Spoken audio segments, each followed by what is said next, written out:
All right, let's go. I did it.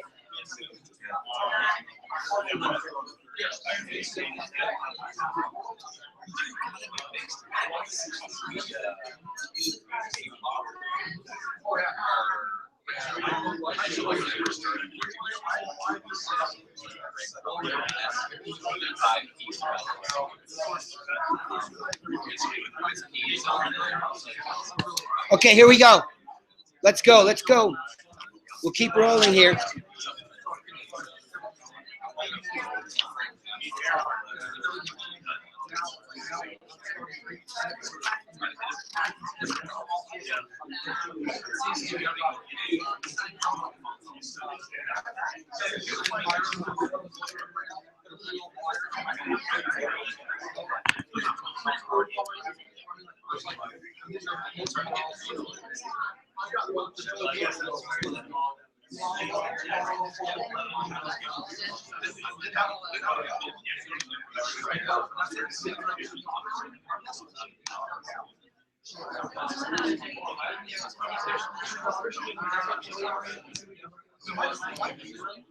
Okay, here we go.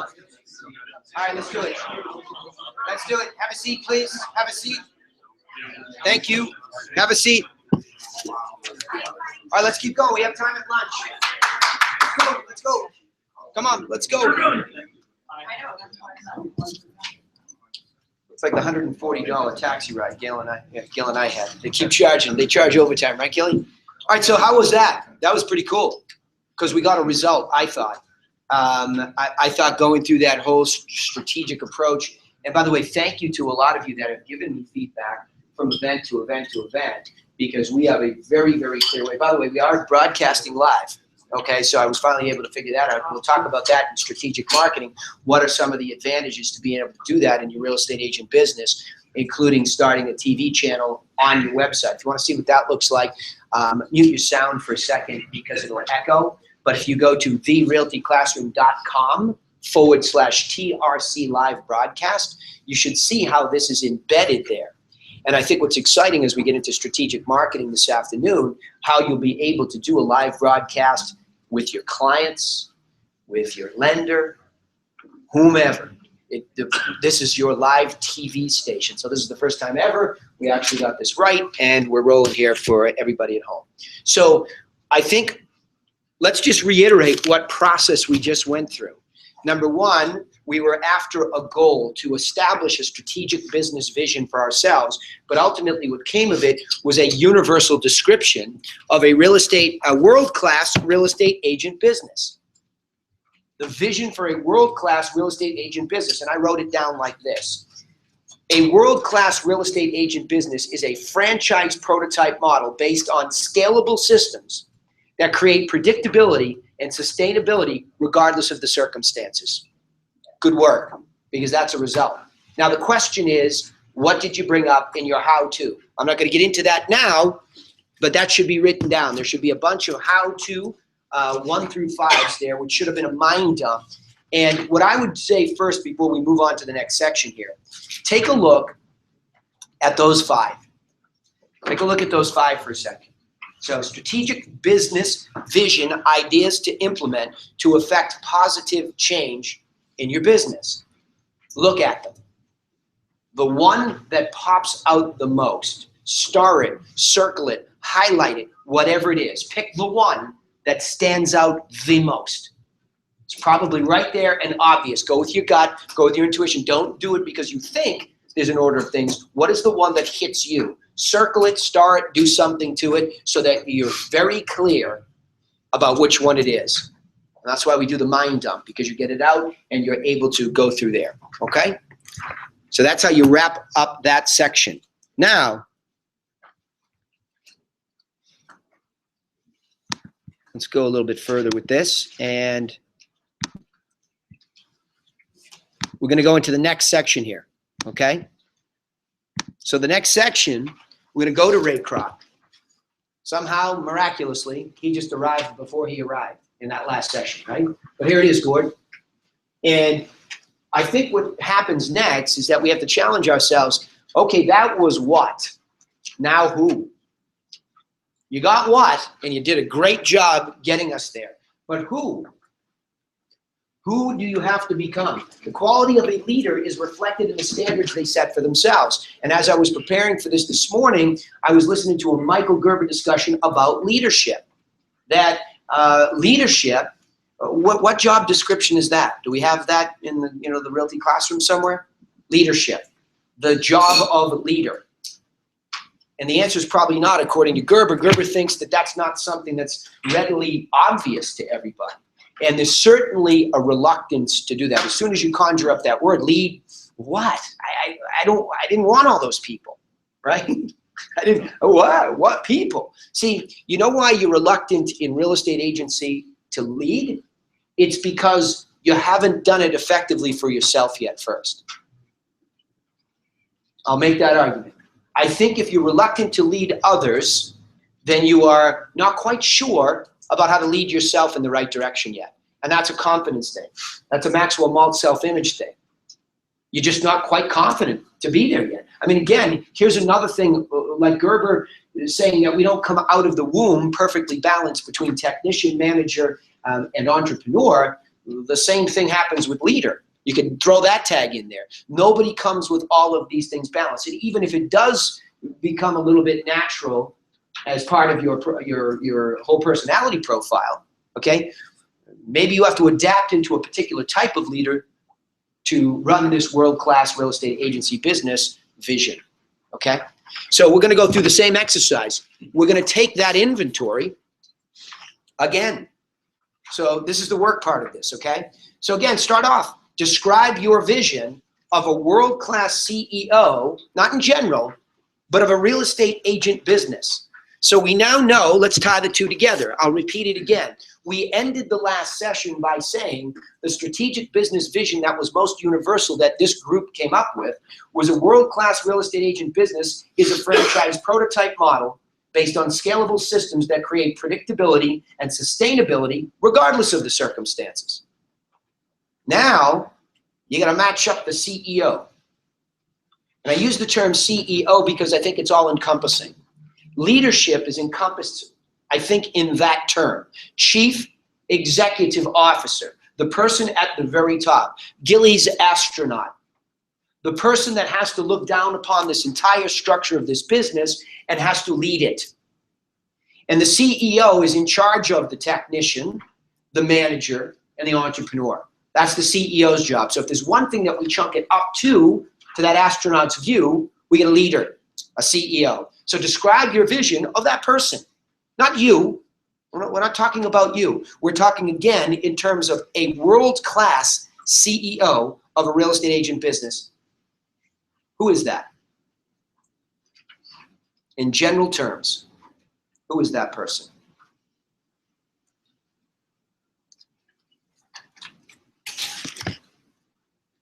Sure, you can draw references from other industries and other businesses. Here's Ray up on the board, okay?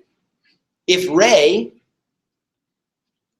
came in this room right now and he started to talk about how to systematize, let's pretend he came in this room and we were the McDonald's brothers and he saw us doing something right. He was the visionary.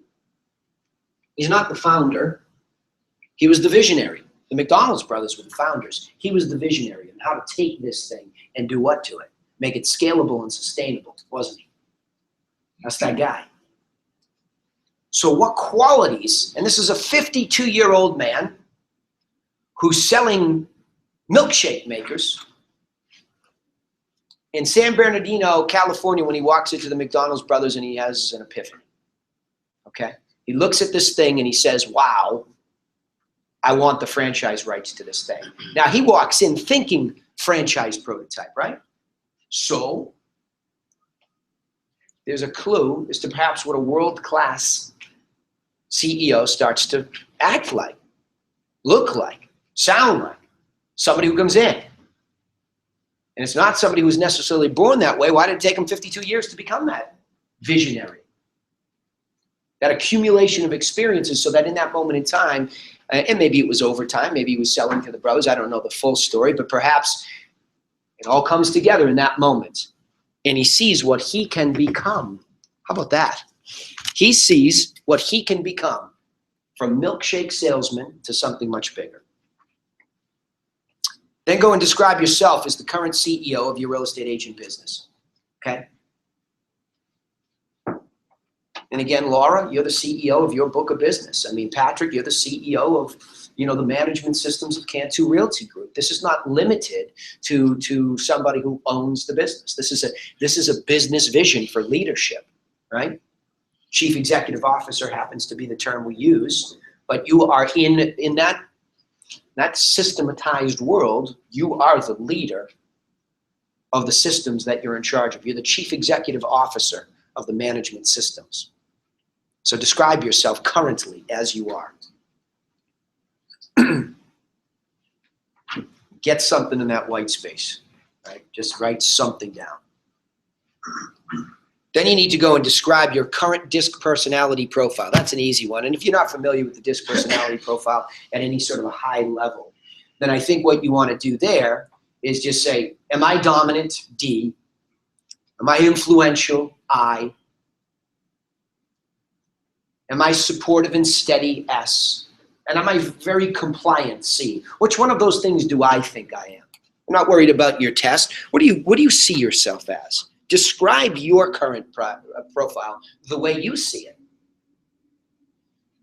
Because again, this goes back again to Maxwell Maltz. That's the self-image through which you see this whole business. If you are that thing, that D, that I, that S, that C, you see yourself as one of those. That's how you're seeing everything. Those are the color of the glasses that you see the same universal franchise prototype under. Everybody walks into a McDonald's business and they see things differently. This matters.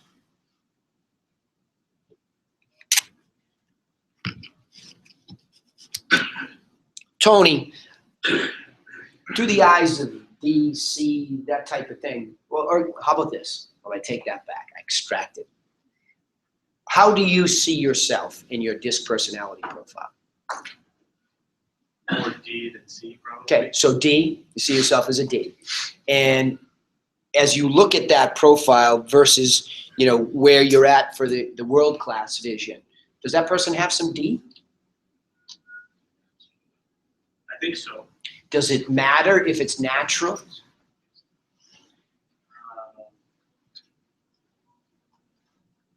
Maybe if he's lazy and he doesn't want to work at it. Yeah. Okay, so now all of a sudden we go beyond personality type and we go to, I like Jim Gray's word, disposition. The disposition of the D. What type of D do we have? So we're going more levels in there. So lazy D is different from a non-lazy D. Okay, so we're looking for characteristics. So looking back at the characteristics that we're trying to arrive at the end of this exercise, what does that really describe? Because then you'll be able to see what it is, who you are, and the gap to close. Okay, so keep going with me here. Let's describe the real estate skills or the skills of a real estate agent business technician. Briefly, what does that mean? Be careful of that trap too. I'll give you a little hint. The technical work is not always just about selling the house exactly. So, you know, expand your vision a little bit for technical work. Because there's some doing it things other than actually selling the house in the field, right? The working in it would include the technical work of things like the ads, follow-up plans. There's a lot of technical work there that is not necessarily strategic work. So think about the skills of a real estate agent business technician, because here's why I say that.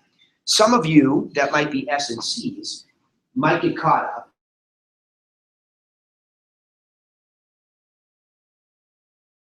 love to mess around with Google, Bing, Yahoo, all these things, measurement, and all that's technical work that has to happen. We know that. I love to go out in the field and show houses. That's technical work in the field of sales. So again, if we bring in consultants that might be world class, another one that we could go to, which is my favorite, is Henry Ford. When I retooled my business and I needed somebody to latch onto that was a world-class CEO in another business that had similarities here, I was thinking of Henry. And I actually have a very clear vision for this old-fashioned set of stairs that goes up to a room that's up here. There's glass all on it, and he looks down at the assembly line. And he can see it from there. That was my vision that I had that helped me start to look at this. So I could see schizophrenically me as the entrepreneur. Well, let's take the CEO, me as the leader. Let's just pretend the entrepreneur who started it, who's no longer the CEO, by the way, he's the founder, he's the idea guy. Next to the manager, who's maybe there or not yet. Next to the head of technical work.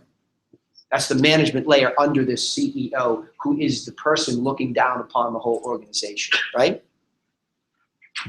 The next piece of that is describe the skills of a real estate business manager. This is world class now too, you know? I mean, think world class. Describe the skills. So we started with a vision that you just threw out there, but now we're trying to break down the components of it like we did the strategic business vision, which was infancy, expansion, and maturity. Now we have technician, manager, and entrepreneur. And I've put the entrepreneur last for a reason.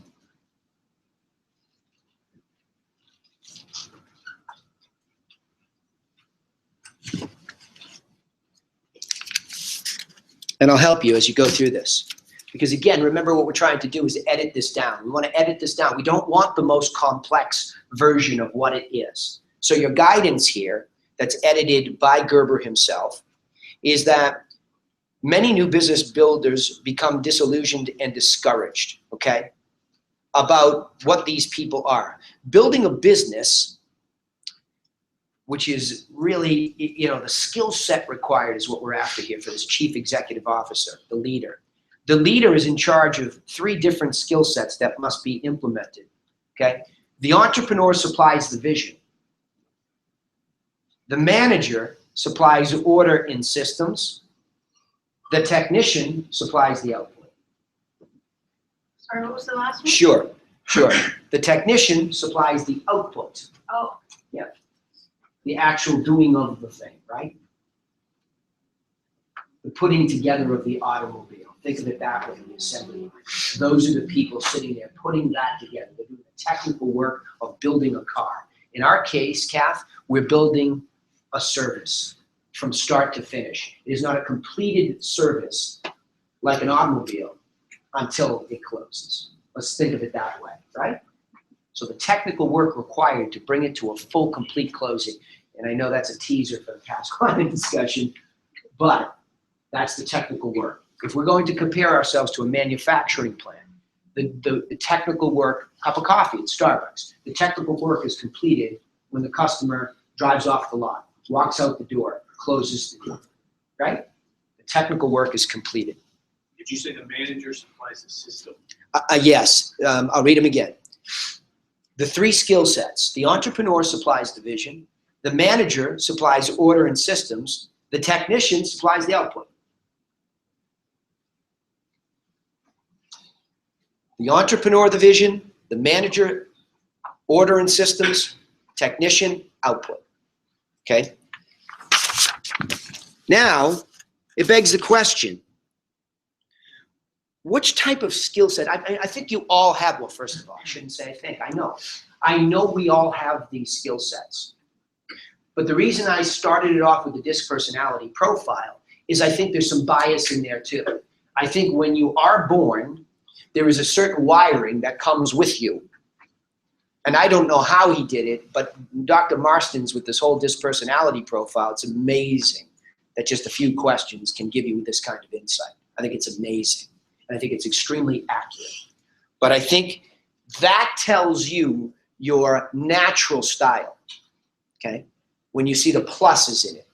Your natural, for my case, I am naturally I influential. Very close behind that is the D dominant, okay? Those are the 2 natural styles. I want to behave that way. Here's a great way that Tony Robbins in his test actually describes it. You'll know your natural style when you're under pressure, okay? When pressure comes your way in any situation, a crisis situation, life and family, you will act naturally.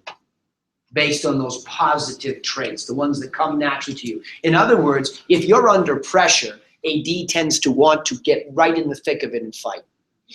If you are under pressure and you are naturally I, you want to influence the situation. Whoa, wait a minute, before we all get after each other, right? Let's all like each other. It's a natural resolution. The D, you shut up, you sit down, you do this. The S, okay, let's all think this through. Let's just kind of, how do we come to this point? And the C, my gosh, if we all get in a fight here today, the police are going to come at 3:33 and they're going to put you in handcuffs first, and you in handcuffs next, and that's the way it's going to go down. That's what it sounds like to be under stress, but to react in your natural personality type. That does not necessarily serve you well in your real estate agent business. Because not every piece of technical work, management work, or entrepreneurial work aligns with your natural bias. So it's the awareness of who you really, really, really are naturally and who you must be able to adapt into and stay in that state. Stay in that state to deal with something. I'll give you an example, okay? I am not a C. As a matter of fact, it says -12. So I look at that and I say, okay, 12I, -12C, 10D, -10S. I am a really well-distributed weirdo, okay?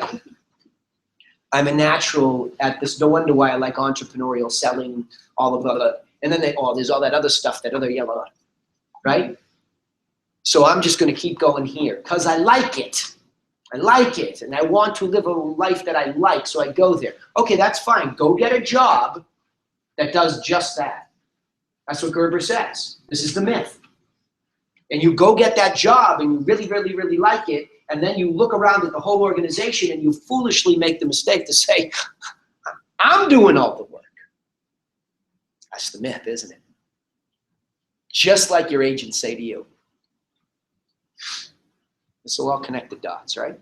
So now I say to myself, in this inventory of who that world-class person is, that person has a respect for the strategic business vision of a systems-based business. That was part of it.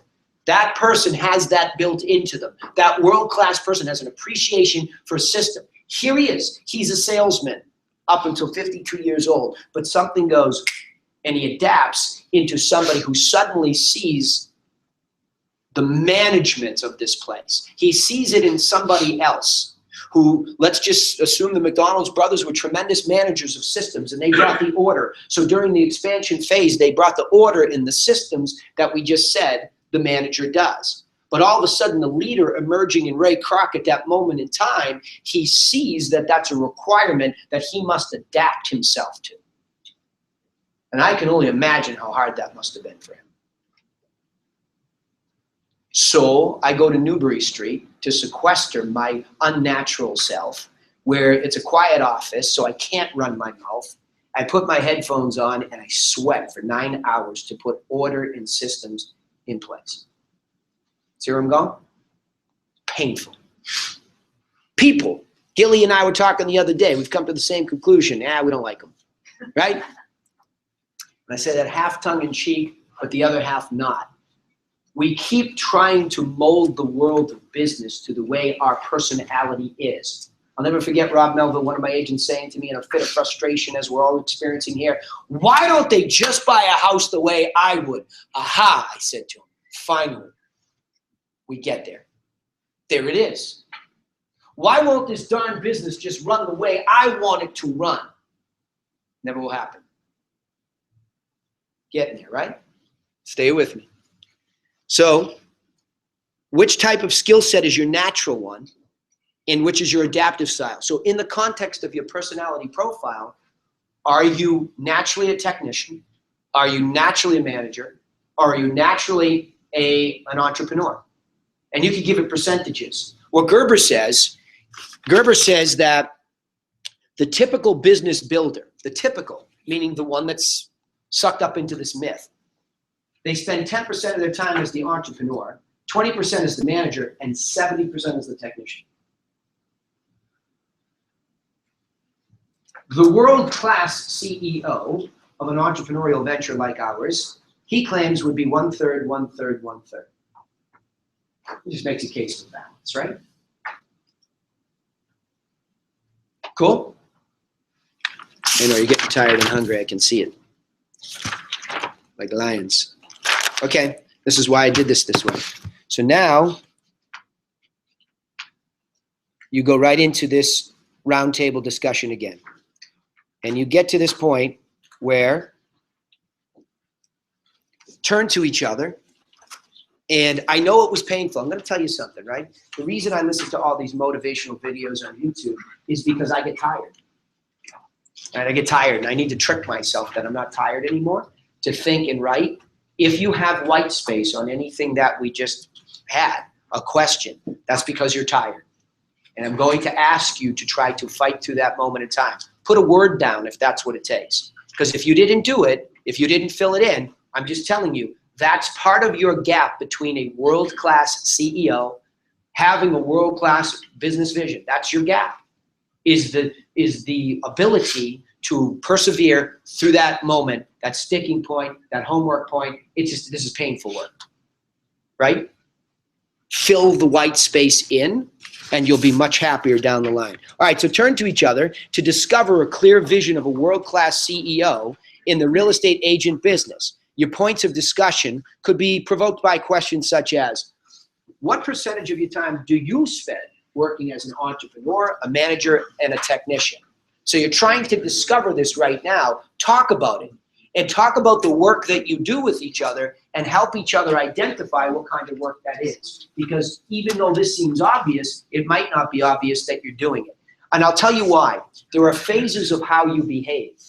And you're competent in this work, but you're unconscious about it. So you are the unconscious competent in all of this work if you're selling houses. I want to move us towards the conscious competent. That's, I think, that maturity. And the sooner we can do it, even if you're in an infancy stage again, or you're in expansion stage, you can act as if you are the conscious competent that the world-class CEO is. All right, go ahead, talk to each other.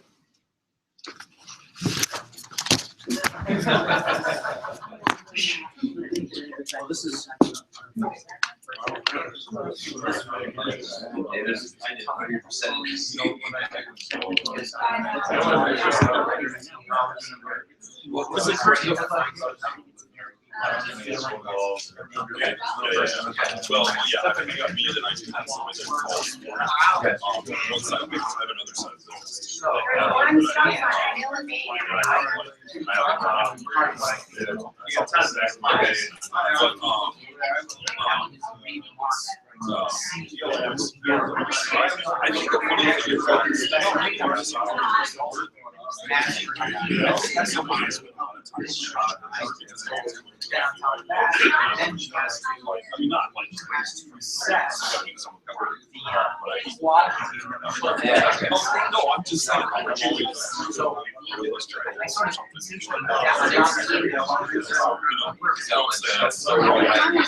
That's what they say.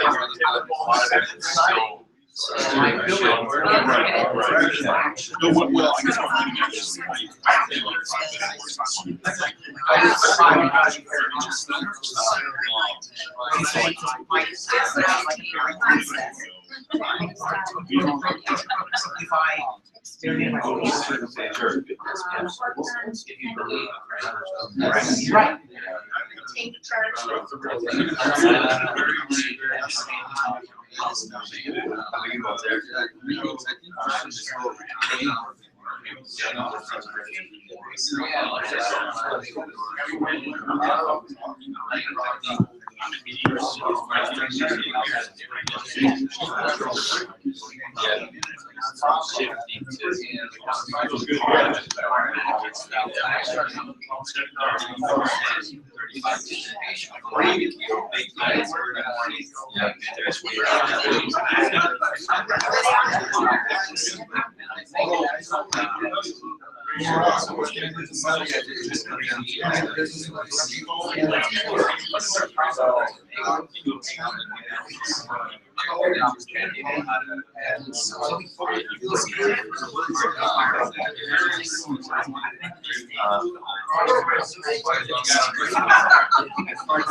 Exactly. I know what the threats are.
So like,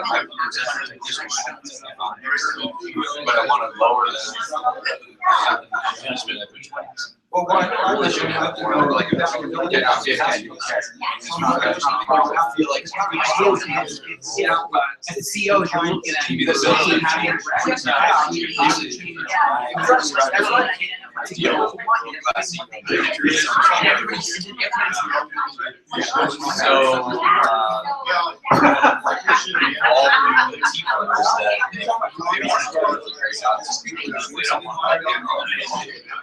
so like really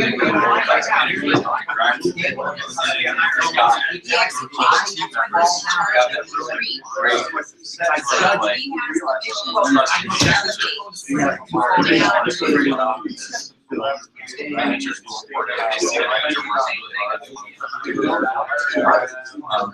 So yeah, I'm gonna put a 5 for entrepreneur. That's all I will just sit down. Just think about ideas. Diversify our strategy. Hire new people. That's part of we try to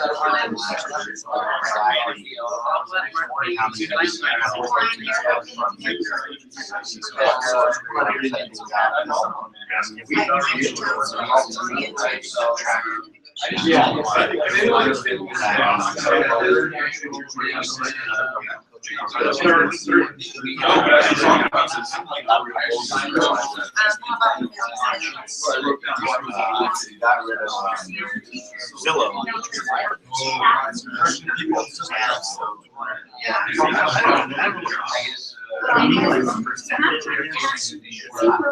I had like my way, but I do like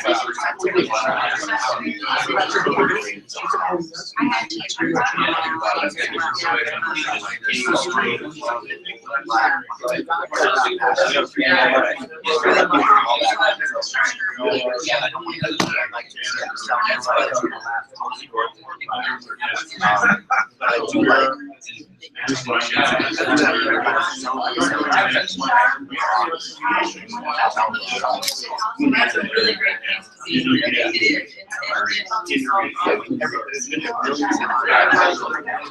I've got distractions. And if I could just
They have not failed nearly as much as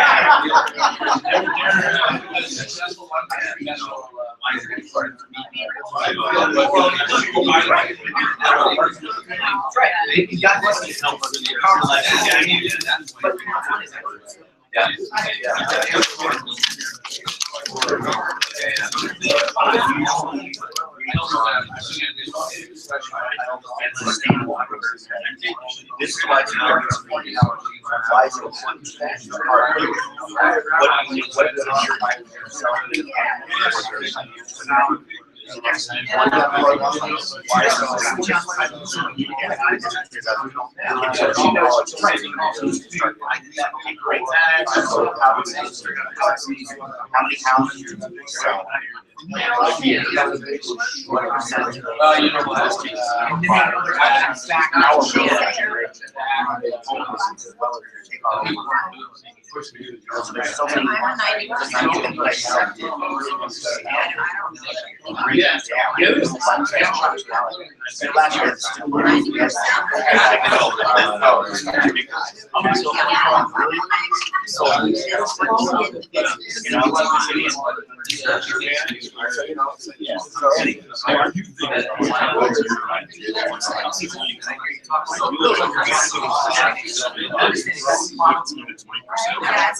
No.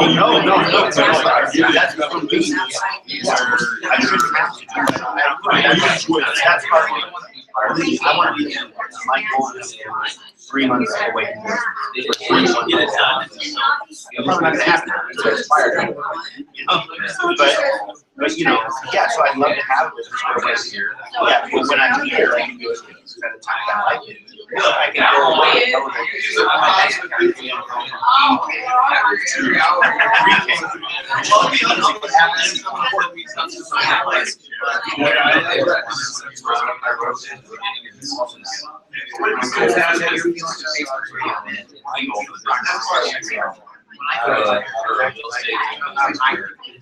I'm customers are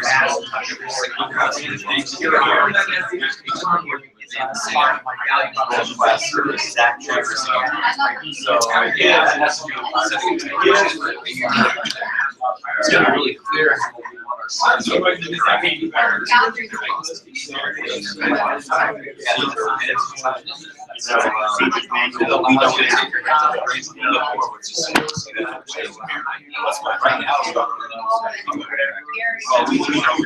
We know they're not very well, or they're not close to that.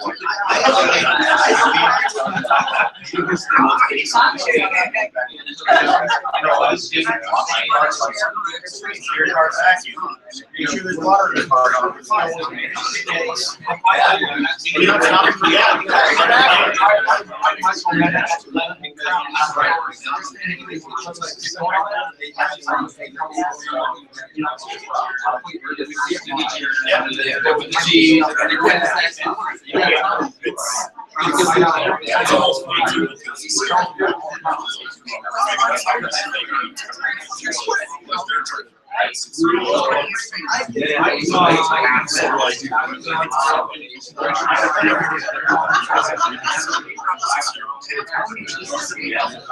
Emily, it's Danny Griffin. How are you? Good. Listen, it's marches are all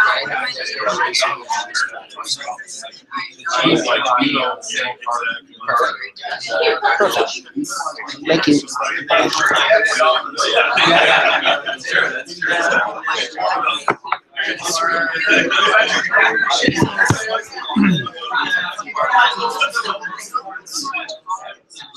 Skill set.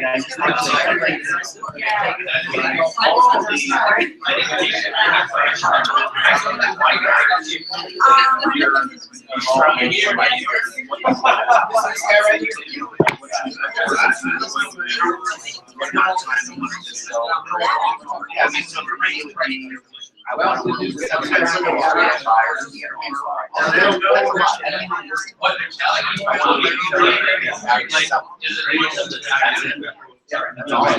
That's all I have to say. That's what 250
It's round.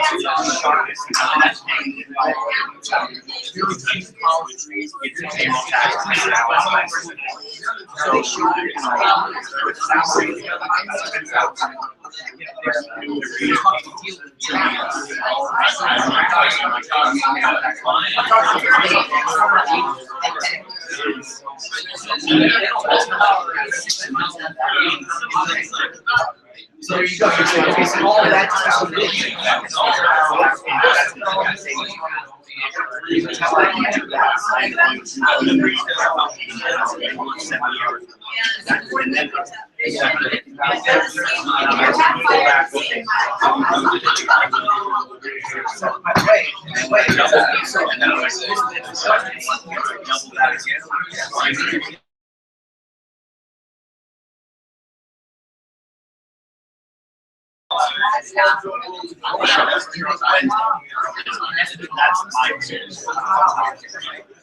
Plan like 2,000. And so then, it's probably gonna fire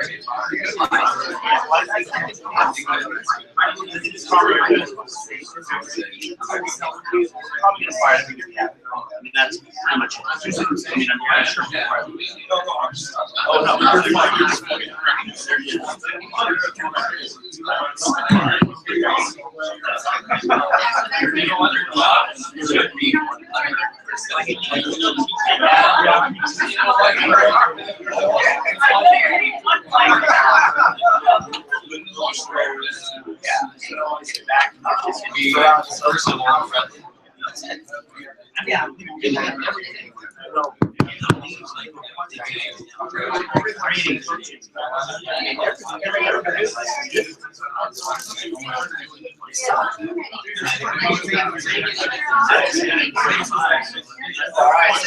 Never ending. Yeah.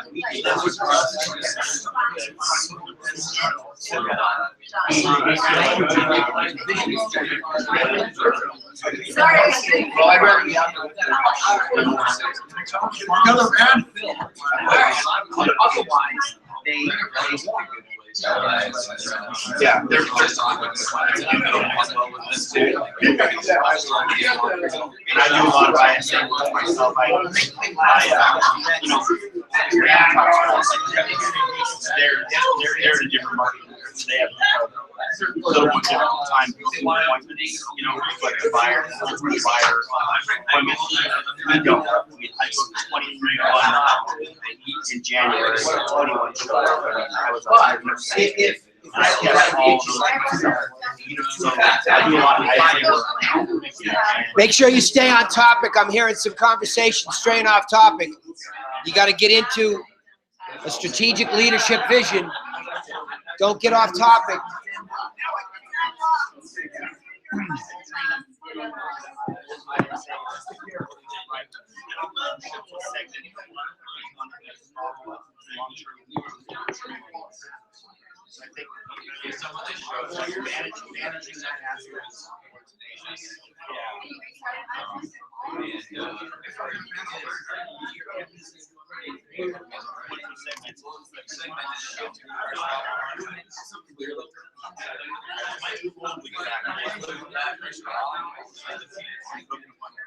Okay, here we go. All right, here we go. Half hour's up.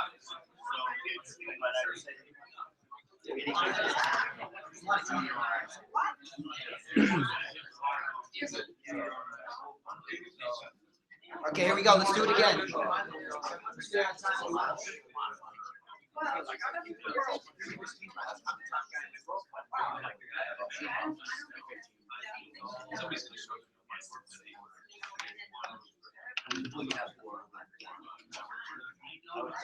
Oh, fantastic. I was talking to them. Do you need anything else? No, you want these? Why don't we just swap? No, that's fine. Thank you. Appreciate you.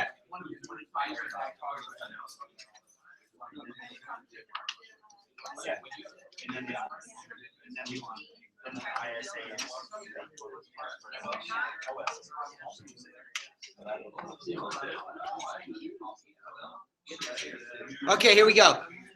Let's go the other way. So Patrick, all right, hold up. Patrick, you tell us your group. Okay. Why don't you give me some weaknesses that you heard come up? What was common? Just give me some weaknesses that came up in your group. Sure. Well, the general consensus was that everybody wants to be less of a technician. Yeah. And more of a manager and more of an entrepreneur. Everybody at our table, we're all stuck in the technician role, Okay. keeping the boat afloat. But in order to get where we want to be, you've got to figure out a way to become more of a manager, less of a technician. Okay. Because I think the goal, I mean, everybody at our table, and I think everybody at everybody's table, likes to sell houses. That's why we're in the real estate biz. But you want to dial that back so you're only selling houses to your avatar, your price point, and then have a business where you have the ability to do that because your business is making you money, you know, from your OSAs that you have. Okay. Working with the other leads. So, interesting. The perspective is that the weakness is what? The weakness As short as you can say it. Okay. For the group. The weakness is Astronauts that view. everybody, we're too busy just keeping money coming in the door. Okay. Keep the lights on. We're too busy making money doing the technical work. Sounds like an irony, because probably a lot of people would love to have that problem, right? So, what's the strength there? Okay, let's talk about it as a strength, because I mean, there's your weakness. So go from there. What do we do next? Big strength is motivation. Everybody wants to achieve this goal to become more of a manager. Okay. I think we have a really good idea of how we can get there. We talked about setting up. We talked about McDonald's and how when you order a double quarter pounder with cheese, you know, the cheese is always on top of the meat, or it's never below the meat, because when they hire their 15-year-old kid to come and work there, the strategy or the business plan is set up so that you do it this way, and it allows each customer that comes in the door to have the same great experience. Yeah, but what That's happens we're if you shooting for our walk business. over that kid that just puts the cheese upside down, and you say you did it wrong? How do you say it to him? You're fired. Okay. Never put the cheese on the bun again. Nick, I expected that out of you. What's that? Don't pay me into that quarter. What's that great commercial where they have the guy coming across every time someone makes a mistake? The linebacker. You ever seen that before? We'll have to get that on YouTube. Where every time somebody says something wrong, he just comes out of nowhere and just buries it, right? So that's great. So James, take me to your table. Chunk it up, astronauts view, strengths, weaknesses, type of thing. And again, in the context, if we can keep it on the strategic vision for the leader, who we're calling a CEO. Chunk it up a little bit. What were the strengths? What were the weaknesses? Like, in other words, where are people not? Let's start there. Well, yeah, I mean, we had the same consensus in regards to, you know, we all realized that we're all technicians at hand. What percentage of the time after listening to it would you say? Would you say Gerber's right for our business? Are we 70% technicians? I mean, I know you have, and I have like 90, you know, the 90%. Yeah, see, that's what I'm looking for. Right. I think it might be more for this group of people. Yeah. I think it might be more. I think we might be understating the case that 70% of the time is spent doing the technical work, running the ad, selling the house, all the technical work, not just the sale. See, we tend to gravitate towards, oh, you mean the houses? Oh, you mean the transactions, right? And so, you know, that's, again, trying to pull yourself up and out of that circular hole that we keep digging is up to that vision. And if you don't have it, you just do it. So, interesting. So similar, but nice distinction, 90%. I think I'll agree with you. Yeah. I think I'll agree with you. I think a lot of the time when we really weigh the hours, if we could, if there was something that I'd love to measure, I'd love to know over the career since I hung my own flag in real estate and yours for that matter, you know, how many hours do we really spend doing that work? And are there times where we completely ignore management's and entrepreneurial vision, right? I mean, we think we're entrepreneurs. He's right. We really do. Like, we probably had that one moment in time as an entrepreneur. We said, I'm going to do this because nobody bothers me. And we call that entrepreneurship, right? Interesting. You know, there's been a natural shift when I got into the industry. I spent 90% of my time working with fire facilities. Yeah. And now I spend 90% of my time working in the business trying to find fire facilities. Yeah. And when I get to go show houses, like I get an afternoon off, it's great. That's fascinating. So in other words, what he said, and this is why I was trying to keep this piece of it open, let's not fall into the trap that we're talking about selling houses as the technical work. Right. And now you're saying the shift has been into the technical work of finding them. Right. Be more specific. Doing what? What Well, technical and, work? You know what, when we got into the business, pre-internet, pre-cell phone, we were the gatekeepers of all the information. If you wanted to buy a house, you'd have to come to me to find out about the house. So you either called me or you walked into the office. And now our clients obviously know more than we do about the business. And so where my budget for lead generation used to be about $100 a month, and I used to convert about 50% of everybody I talked to. Now I spend thousands and thousands and thousands of dollars and hours lead generating and hardly any time selling houses. So the world-class vision for the business that we described that is now requiring a CEO, here's the next challenge. It's changed, hasn't it? So here's one thing that was universal maybe, and now it's shifted because there's a circumstance. And the circumstance is the internet age. Exactly. And it shifted the technical work around too. So it requires strong leadership, courageous leadership to make that adjustment. That's a pretty big It's statement. interesting, a lot of the young guys coming into the business are really internet savvy and tech guys and that, but they don't know how to sell houses. So they can do what I can easily. Yeah, but hold on. I'm going to make the argument that when that comes up, that a lot of the youngsters in the business, quote unquote, are tech savvy. When you make that statement, I mean all of us have made that statement. When you make that statement, you're assuming also they know how to find buyers and sellers on the internet. You're making an assumption to get there. Yeah, go ahead. I was just saying, it's interesting because I wrestle with that too, but here remains the competitive advantage. They're technical savvy, that it's service of what? Nothing. So the work we do here is being specifiers of strategy that basically takes those particular skill sets, puts them in a model that produces a particular thing. So you're right. I get those kind of guys that come waltzing into my office with their, on their kickball team with their Duck Dynasty beard looking all tricked out like they're hipsters and they know how to use Pinterest. I don't even know what that's for. But because the real secret sauce is the strategy, the strategy, Yes. and then B, Yes. the recurrence of the strategy, right? And the measurable piece, all that's completely invisible to them. Yeah. So this is where we got to get good at using that skill set, allowing them to believe they're all that in a bag of chips, right? And now Jim and I, who spent a lot of time figuring that out as the leaders of our businesses, so we realized we had to become, quote unquote, tech savvy, like the kids. If you make a general statement, let's become tech savvy like the kids. Well, okay, so my kid's sitting there screwing around on an iPad all day. I'm like, how'd you do that? Oh, that was easy. Right. It's just a matter of doing the thing, but it's a matter of becoming aware of what is the thing to do.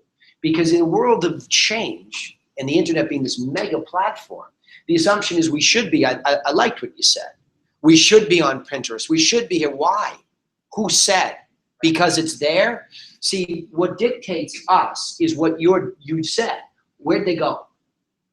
Who? The home buyers and sellers. Which ones? The ones that I really want to work with. You see how the process goes very quickly like that. If we go back to strategy and say, all right, calm down. The kids aren't going anywhere fast because we know how brutal the people are that are going to buy and sell houses in their emotional state. Follow me? So what? All of a sudden they arrive because they have an iPad and they can overcome the seller who wigs out on them on the first showing? You see what I'm saying? Don't dismiss how strong you are in the face of somebody bringing to the forefront a mastery of something that may or may not be relevant. It may be. So completely the opposite. I'm just saying that an awful lot of time is now spent on the lead generation that where I used to spend no time on lead generation. And no money on lead. Yeah. What you're trying to do is go back out the cave and take a right like you've always taken. I go out the cave today and I take a right and that's where those gazelles are and we're going to eat today. And then suddenly you go down and go, geez, Kath, did you notice there weren't as many gazelles out here today? And then you go out the next day and, everybody's feeling a little hungry and there's no gazelle over there. Now you're really hungry.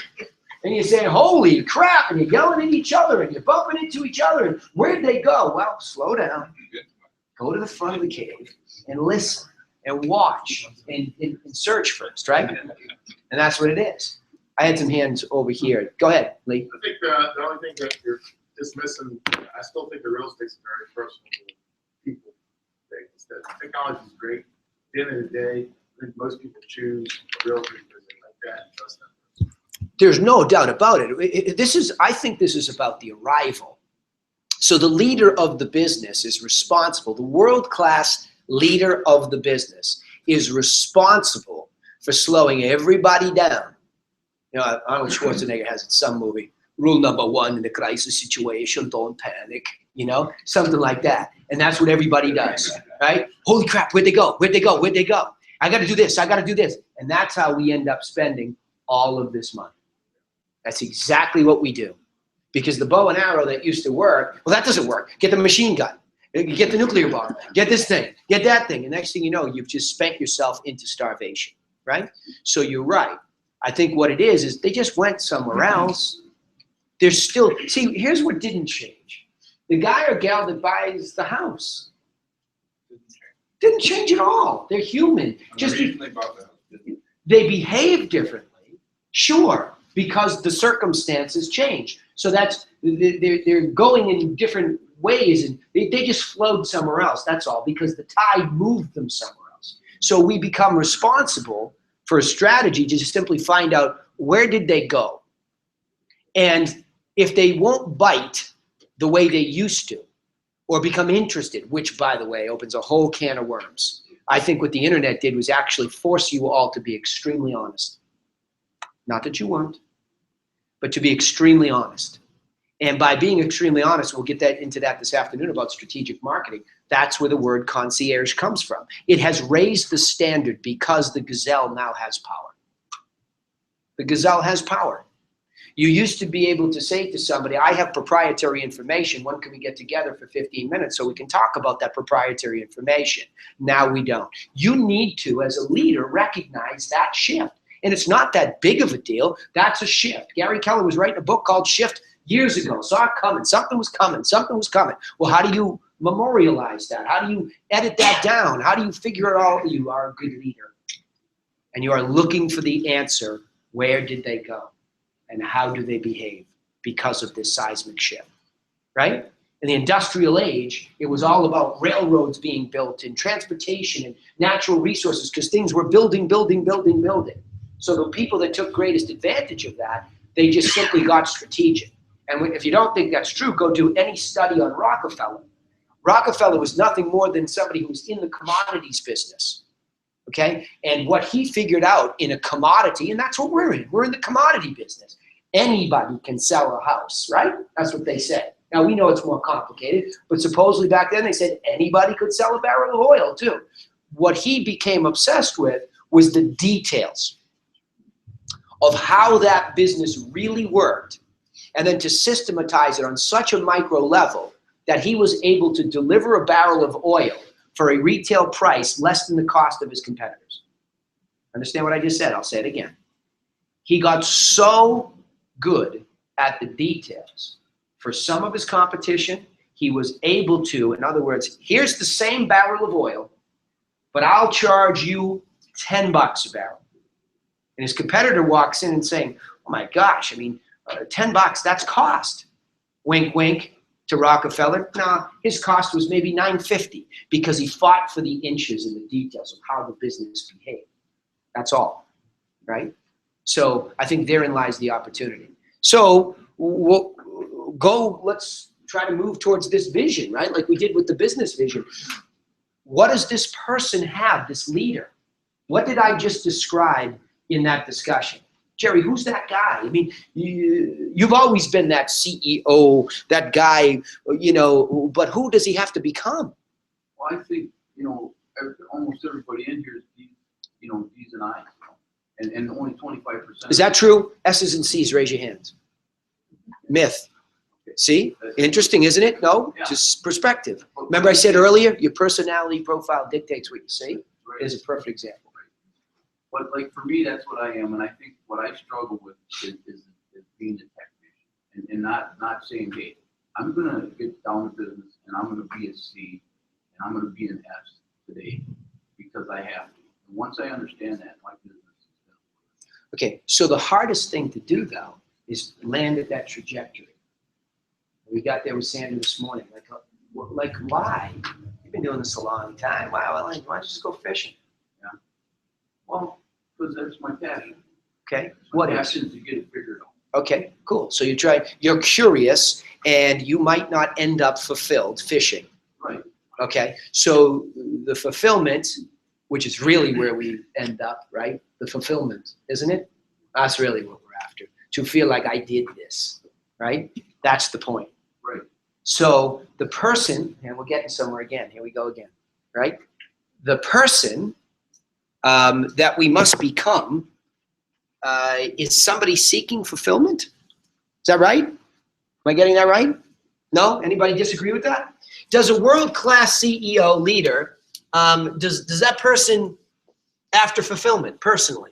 Does he want to say it again? Is he after fulfillment? Yeah, of course, of course. Okay. Why of course? Why is it so obvious to you? Because everyone's there. Everybody's after fulfillment. But Okay. there's different times. Some of them might feel like they're just in it. Some of the big executives, these billionaires, are they in it for self-worth? Are they in it for or is their self-worth wrapped up in their financial? I mean, how many billions? Doug, come back to me. Yeah, let me bring Doug back here. Everybody's after it. Yeah. Go a little further with that. Well, you're bringing up the CEO that maybe. Look, we as a person who's not a millionaire, we equate CEOs with having a lot of money, and that's all they're after. But I would venture a guess to say that if you talk to most CEOs, money is almost, I don't want to say meaningless, but it means less. Yeah. Because of where they are in their life, and they look for fulfillment. So they might go and do other things to serve on a board or something, and just to have that fulfillment. But I think everyone personally wants fulfillment, whether you're a CEO or you're. Is it a want or a need? It's a need. Everybody agree? And this guy, do I have any? You happy? It's a need. Whatever makes you happy. You're gonna gravitate towards pleasure, or you're gonna repel pain. Okay. So how does that relate to your personal fulfillment? I feel like that's the tug and that's the push and pull The along answer the way. lies in the definition of fulfillment. For me, it's a money thing, but it's not a money thing. It's inside of me. I have a vision of what I can do, and I want to prove to myself that I can do what I believe I'm capable of doing. The money will. I'll get the money for that. And I know a lot of millionaires who run really successful businesses who are putting in 12-hour days. It's not about the money. It's about them. They've got a vision of what they can become, and they want to fulfill. Let's go beyond that. Let's go beyond that. What I'm looking is, I don't want to get caught up in that because, see, that's a limiting thing because now we're conjecture is what brings us to that, okay, we see these CEOs that get paid a lot of money and we're guessing at how they behave. Let's go beyond them. Let's make it easier. Let's make it an easier exercise because I think it is. Why do people play moan? What is the ideal? See, we did that in the first session too. What's the ideal CEO of a real estate agent business? Because that's what you all own. So what's good, Bill? No, I was going to say the ideal real estate business. If it wasn't real estate, you put it on. I think it was YouTube a couple months ago. A Yeah. CEO from Australia that left his business. Yeah. You talk about fulfillment. This guy left his business, and you saw the lives and the fulfillment that he touched of all the people that were appreciative of everything he did over the years that he was a CEO. Yeah, which was pretty spectacular. It was over in England, netaporter.com. A spectacular send-off. We'll play it. Oh, Right, yeah, I saw that. Yeah, we'll play it after the lunch break. It was a spectacular moment. It's a spectacular moment. And what it is, maybe I can find it now. What it is fulfillment. There's something there. This gets really out there on the other side of this. Is it about, do you get your own fulfillment or do you receive it because you did something? Do you go and get it or does it come to you? You just made, I don't know why that just, you made me think of that. Let me see if I can, I'm going to show you something pretty spectacular because maybe we're onto something. Maybe this is the guy we need to look at. Thank you, Bill, for remembering that. I would not have.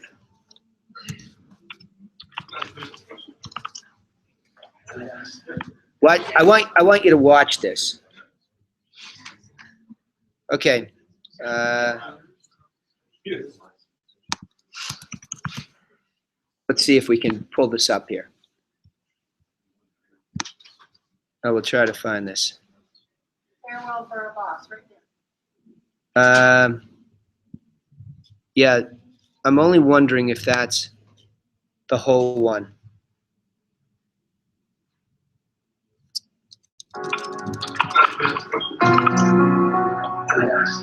Well, I want you to watch this. Oops, that's okay. It's very lucky of me to meet you. Let's see if we can pull this up here. I don't think that's it. Let me hold on. I'll find it in a second. Let's stay with this before we lose it. I'll get it because when I put you back to right. Go ahead. Well, I think a lot of times we equate money with fulfillment. Yeah. Because money, I would venture to guess that money doesn't fulfill anybody. Watch this. Does it? Hold on. Watch this. Does the technician believe money is fulfillment? Yes. Ooh, I like how quickly you came to it. Why did you say that so quickly? Because I think that's where whenever there's a panic, you're like, well, I gotta go make some money. I gotta go get So back is to the it. difference- I gotta go make some money. Is the difference between the CEO that we started talking about, who is the technician, who spends 90% of the time, isn't that the problem? That person is money driven. I think to work as a manager. Yes, absolutely. Okay? No. Okay. I would say that they're both fulfillment driven. They have a particular narrative about what fulfillment looks like. Yeah. And they both default to different strategies as the path. So, I mean, this is what we were talking about in our group. We like the idea of the CEO, or I can speak for myself. We like the idea of the CEO.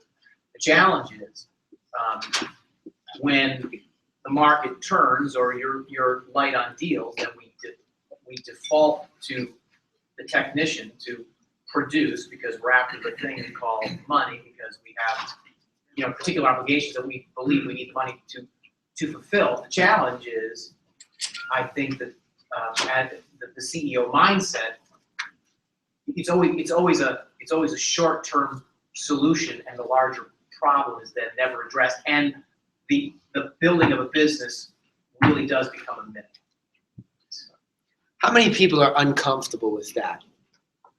Cool. Thanks for being honest. Everybody else is comfortable? Everybody, we cool? Everybody wants to be a CEO and understands what it is? Okay? Absolutely. We're technicians, we're working on the business, and you need to keep the lights on, so you're working, trying to get deals done, pay the bills.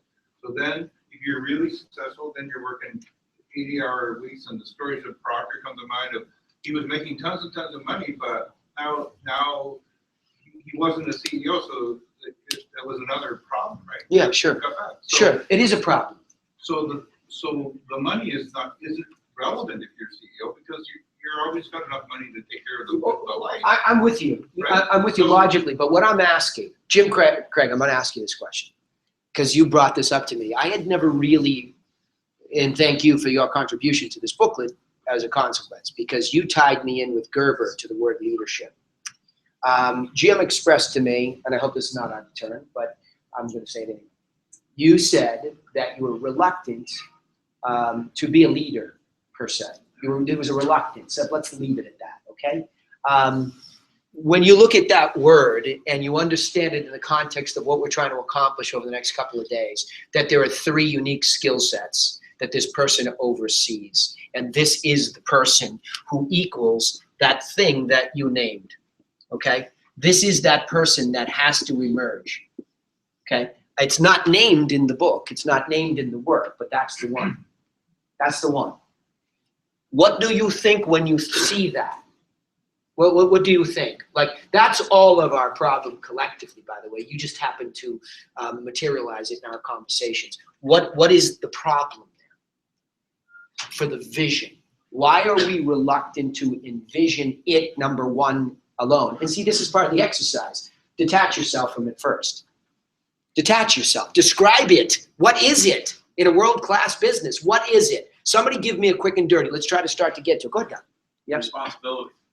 Okay. We're starting to get the words that are going to go in the sentence. Responsible. Accountability. Accountable. Is the specifier of the global vision. Okay. The keeper of the vision. Yeah. Somebody keep writing this down, because if we don't get this, we won't put it together in a sentence. Progressive. Progressive. Okay. Progressive. Deliberate. I love that one. Let's add intentional. Deliberate and intentional. Let's grab these words because we need a sentence out of this. Adaptable. Adaptable. That was progressive too. Adaptable and progressive. I like those two together. As you're progressing, you must adapt. That's this person, right? These are the qualities of this ideal person. Whether or not we encompass them all, and nobody does.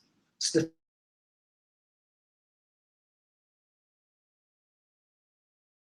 I want, this is what I need, this is the thing. All of these sections are mini goals of the big one, right? I can make a case that the strategic, go ahead, Gary. You know, he's got to be able to turn the emotions off, and make a really tough, hard decision. But he's got to be compassionate enough to stick with the vision of the organization and the families that are touched by how well his corporation does, by the way, in making money. And here is the very difficult opposing needs. He, she needs to be tough as nails. He, she needs to be empathetic. How can they live together, Albert? Right? You had your hand up. Yeah, go ahead. I was thinking about the culture. This person needs to be culturally driven or understand it or No, create the culture within the company that is driven for success, or so he is a creator and the keeper of that culture. I totally agree. And I think it's the first cornerstone. So when I started to become this person better, I went out and I looked at something that looked like that. Anybody recognize that? Shield. What is it? Where's it from? Crest. Okay. What is it? It's the beginning of a campfire, a culture, a place to rally around, no different from this one. This one has its own language. This is what? TRC. These are languages. These are campfires to rally around that are based on what? A set of values. Thank you, Sandra. That means something emotionally to us. This means something to me. Forget the guy, I can't draw that well, so I'm not going to draw the mythical beast. Ooh, that means something to me too. There's a fighter in the heart. Gary? There's a fighter, thank you, at the center of this heart shape. Never made that distinction before, but there's something in there that attaches to my values that's not clear. But I know it didn't work when it said Danny Griffin Real Estate. It didn't work for me. It wasn't a thing that was big enough. It wasn't a culture that was sustainable beyond me, beyond the CEO. That's why we start with strategic business vision, because this just happens to be the gatekeeper, the keeper of the thing. Here's the vision, right? Might as well say this for all of us. I love my vision. Okay, so you better become this guy or gal to be the keeper of the vision. Step 1 and 2 today. Simple. Simple, but so difficult to arrive at, right? Because who's in the way? Natural biases, circumstances, your life is in the way of this. But there is not a person in this room that doesn't understand this, right? That's the person that becomes the keeper of the vision that is the heart of the culture, that eventually will magnetize everything.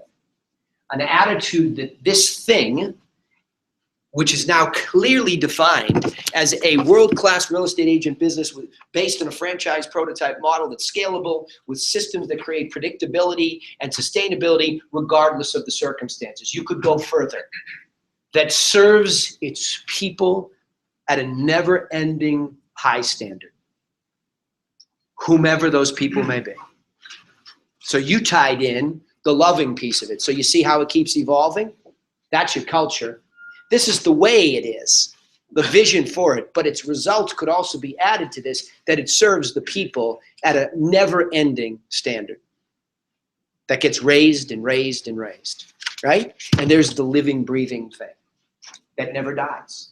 And if you do it right, it sustains beyond your lifespan. Or it gets sold and becomes a part of another wonderful culture. That's how it works. There's no denying that's just how it works, right? So let's try this. Ideas to implement. You got them written down? Well, you want a few minutes to do it real quick? Go ahead, mind dump. After that stimulating conversation, mind dump them in there and just get them down.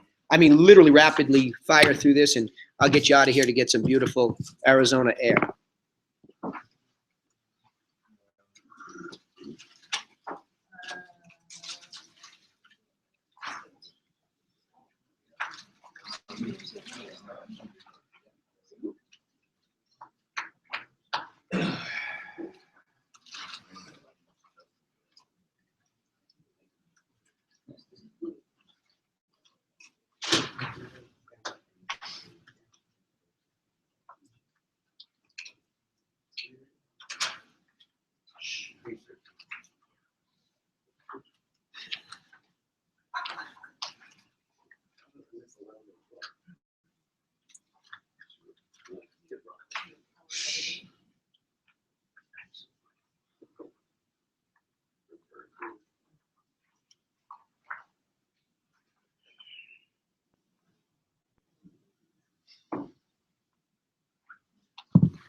Mind dump. Get it out of your head.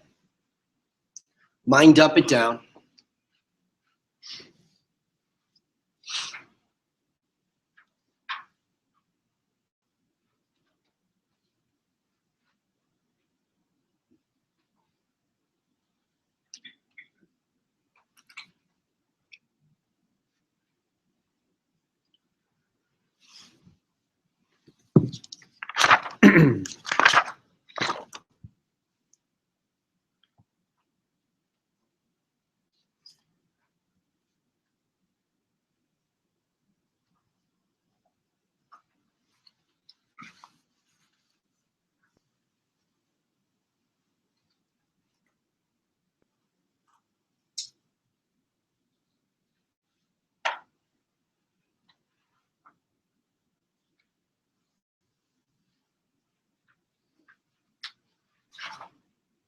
Remember what we're trying to achieve here, and you're trying to achieve individually.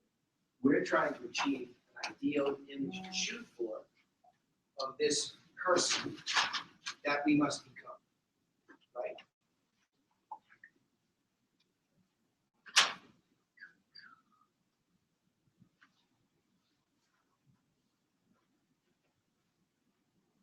And then once you have that ideal, you're able to start to close the gap between where you are, who you are, and who you must become. Pretty simple.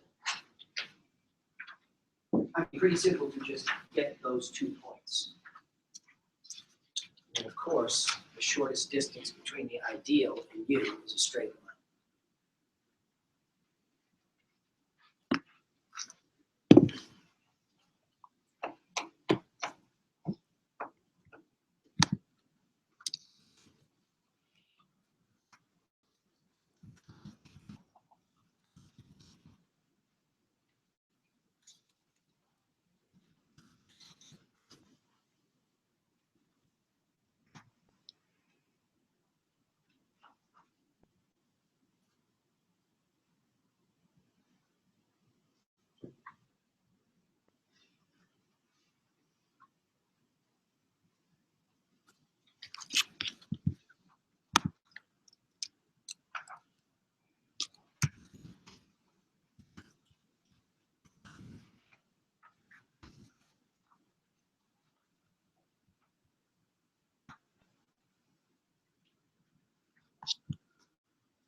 Keep mind dumping.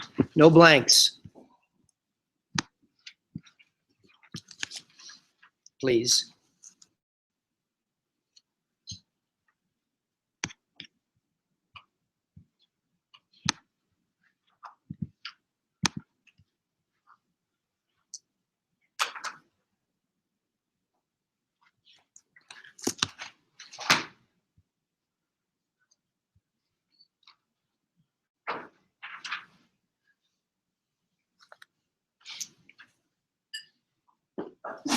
Bless you.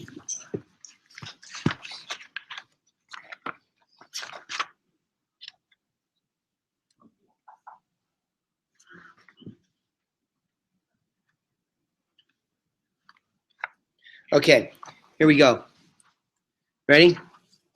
You got your ideas. Look at the one. As you listen to this, right? I'm going to try to bring this up. Listen to the one.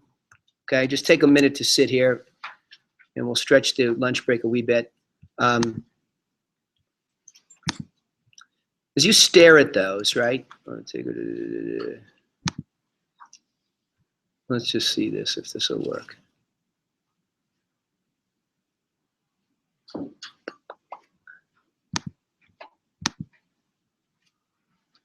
Maybe it won't work within this. I wanted to share this with these guys too. As you watch this, as I get to this here, okay? What I'd like you to do is really stare at the one that's, as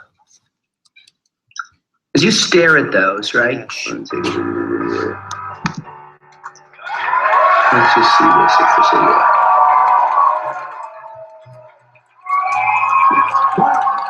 Welcome to the office. This is your world. Maybe it won't work in this. I wanted to share this with these guys too. As you watch this, as I get to this here, okay? What I'd like you to do is really stare at the one that's, as you stare at those, right? Let's just see this, if this will work.